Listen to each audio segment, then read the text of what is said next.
A very good afternoon, students. I am here again, and today we are talking about biodiversity and its conservation. तो what's the means of biodiversity? Biodiversity का मतलब होता है bio means होता है life and diversity मतलब होता है different forms, यानी कि life की different forms को biodiversity बोलते हैं. ओके तो biodiversity का मतलब हुआ different forms of the life. Okay, the existence of different forms of living organism on earth is called biodiversity. कि जो हमारा अर्थ है उस पर लिविंग ऑर्गेनिज्म की डिफरेंट फॉर्म्स को हम बायोडाइवर्सिटी बोलते हैं. और बायोडाइवर्सिटी का इंपॉर्टेंट रोल क्या होता है कि बायोडाइवर्सिटी प्रोवाइड इकोलॉजिकल स्टेबिलिटी. कि इकोलॉजिकल स्टेबिलिटी को क्या करता है, ये प्रोवाइड कराता है. And balance of the nature, हमारा जो नेचर है उस पर जो बैलेंस है वो भी बायोडाइवर्सिटी की वजह से ही है.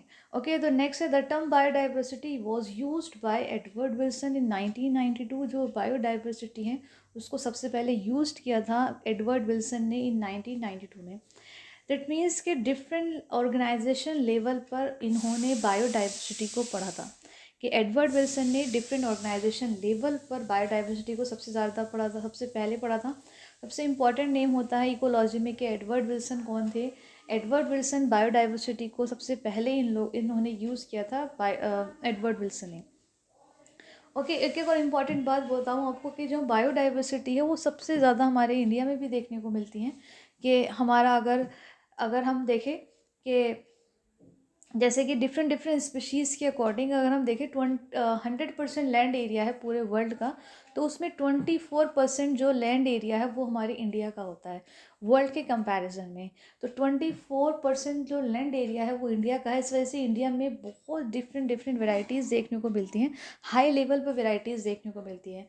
और अगर इंडिया में बात करें तो अगर आउट ऑफ 10 हम देखें इंडिया की वेराइटीज़ में भी कि इंडिया में जो डाइवर्सिटी है उसमें सबसे ज़्यादा जो इम्पोर्टेंट रेंज है वो है हमारे इंसेक्ट्स की वैरायटी सबसे ज़्यादा. आउट ऑफ 10 अगर हम देखें ना तो वो इंसेक्ट्स देखने को मिलते हैं हमें बायोडाइवर्सिटी में इंडिया की.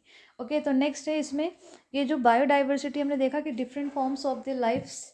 और बायोडाइवर्सिटी को क्या करते हैं 3 डिफरेंट लेवल्स पे एडवर्ड विल्सन ने इनको पढ़ा था. ओके तो if you talk about genetic level, अगर हम जेनेटिक लेवल पे बात करें तो पहला जो हमारा लेवल होगा बायोडाइवर्सिटी को पढ़ने का एडवर्ड विल्सन के, वो जेनेटिक डाइवर्सिटी था. Second species diversity and third ecological diversity. तो 3 लेवल डिफरेंट लेवल पर एडवर्ड विल्सन ने बायोडाइवर्सिटी को पढ़ा था. ओके तो first we talk about genetic diversity. The biodiversity has 3 component. First one is genetic diversity. अब genetic diversity क्या होता है, जैसे सेम स्पीशीज़ होती हैं, सेम स्पीशीज़ जैसे कि फॉर एग्जांपल हम लोग ह्यूमन हैं. ओके सेम स्पीशीज से बिलोंग करते हैं, बट हम लोगों में भी क्या होता है वेरिएशन देखने को मिलता है. तो उसी को हम जेनेटिक डाइवर्सिटी बोलते हैं. कि इसका मतलब होता है वेरिएशन इन सेम स्पीशीज़. जो सेम स्पीशीज़ होती हैं उनमें भी वेरिएशन देखने को मिलता है इन जेनेटिक डाइवर्सिटी. तो it is the diversity in the number and types of genes as well as chromosome. कि उनके जीन्स में डाइवर्सिटी हो, उनके क्रोमोजोम्स में डाइवर्सिटी हो. In different species in the variation in the genes in their alleles in same species. Same species different species में तो देखने को मिलेगा ही वेरिएशन, उनके जीन्स में वेरिएशन होगा, लेकिन ये सेम स्पीशीज़ में भी देखने को मिलता है genetic variation. Genetic diversity is useful in adaptation. और सबसे इम्पॉर्टेंट जो जेनेटिक डाइवर्सिटी हैं वो अडेप्टेशन में बहुत यूज़फुल होती हैं.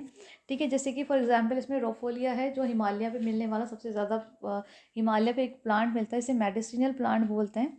वो सबसे ज़्यादा यूज़ होने वाला प्लांट है, इसे हम बोलते हैं राउफीलिया. ओके इसके एग्जांपल में हम राउफीलिया का पढ़ते हैं कि वो हिमालयास प्लांट होता है, मेडिसिनल प्लांट होता है, उसका सबसे ज़्यादा यूज़ किया जाता है इन मेडिसिन में. तो सबसे पहला जो डाइवर्सिटी हुई वो हमारी जेनेटिक डाइवर्सिटी हुई.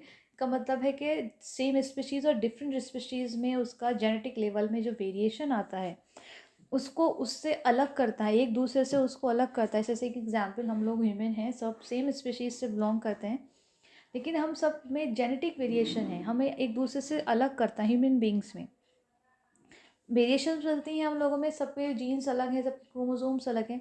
तो वो जो हमारे अंदर वेरिएशन आया जबकि हम लोग सेम स्पीशीज़ से बिलोंग करते हैं, that is genetic diversity. Okay तो सेकंड डाइवर्सिटी है हमारी स्पीशीज़ डाइवर्सिटी. स्पीशीज़ डाइवर्सिटी का मतलब होता है कि species diversity is the variety in numbers and rankings, जो नंबर्स में वेरिएशन देखने को मिलेगा of the species of a region के एक रीजन है जिसमें हम लोग नंबर्स में डाइवर्सिटी देखेंगे. The number of a species per unit area is called species ranking. Okay, तो हमारा जो सेकंड है वो स्पीशीज़ डाइवर्सिटी का मतलब है, जैसे कि हम लोग अगर इसका एग्जाम्पल से अगर हम पढ़ें तो इसमें एक बेस्ट एग्जाम्पल है आपका एनसीईआरटी में दिया हुआ है घाट का. ये सपोज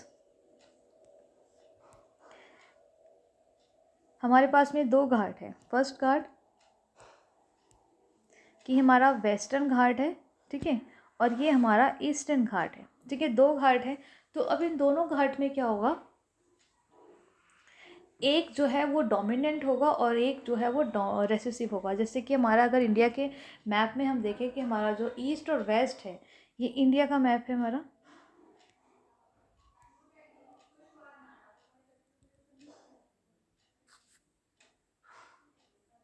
ठीक है, अगर सपोज ये हमारा इंडियन मैप है जिसमें हमारा एक ईस्ट एरिया है और दूसरा हमारा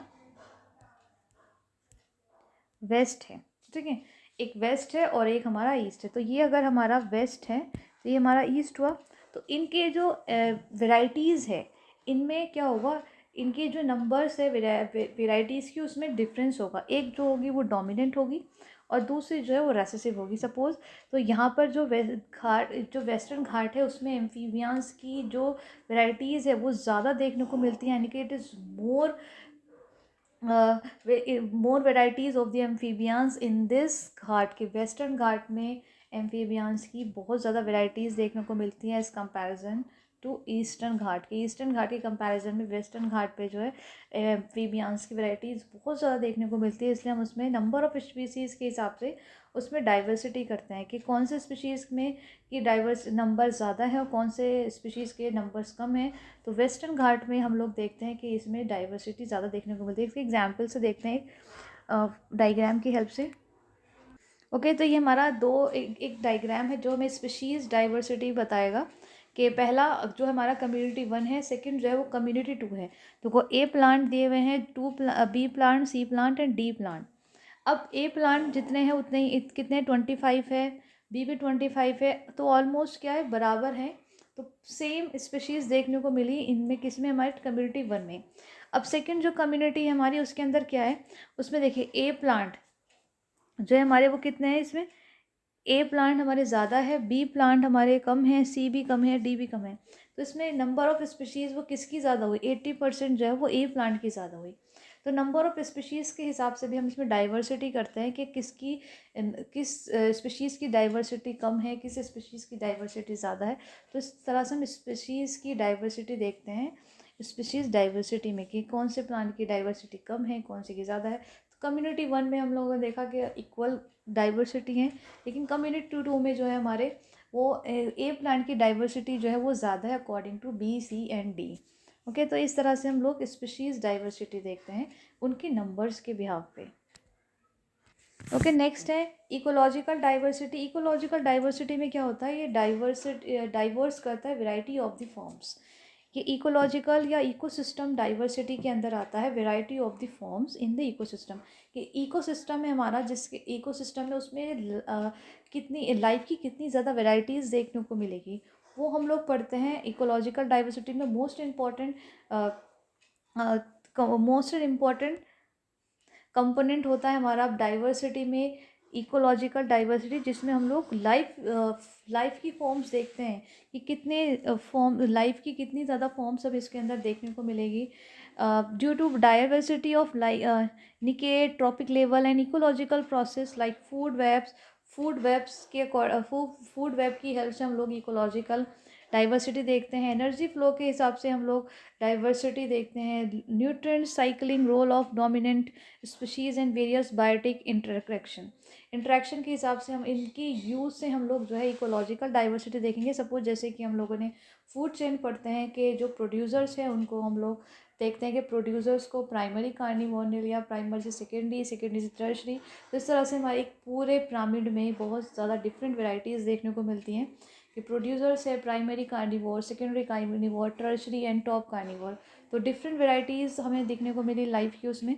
ऐसे ही हम फूड वेब देखते हैं कि फूड वेब में सबसे पहले प्रोड्यूसर्स होते हैं, उनके डिफरेंट डिफरेंट लेवल्स पे, different different level of organization पे उनको जो है रखा जाता है कि कि ये फूड वेब में हम लोगों ने देखा कि एक्वाटिक फूड वेब होती है हमारी, कोई टेरेस्ट्रियल फूड वेब होती हैं, तो उनके different different level of organization पे उनको रखा जाता है। न्यूट्रिएंट साइकिलिंग की किस तरह से उनको न्यूट्रिशन जो प्रोवाइड होता है डिफरेंट डिफरेंट साइकिल के से। और उसमें ट्रॉफिक लेवल देखते हैं कि एनर्जी का ट्रॉफिक लेवल, कि एनर्जी जो है वो कैसे फ्लो कर रही है एनर्जी ट्रॉफिक लेवल में, एनर्जी के पिरामिड में, कि एनर्जी कैसे फ्लो कर रही है पहले प्रोड्यूसर्स में, कार्निवोर्स में, और एनर्जी के पिरामिड के हिसाब से हम लोग क्या देखते हैं इसमें, इकोलॉजिकल डाइवर्सिटी देखते हैं कि इसमें अलग अलग देखने को मिलती है बहुत ज़्यादा।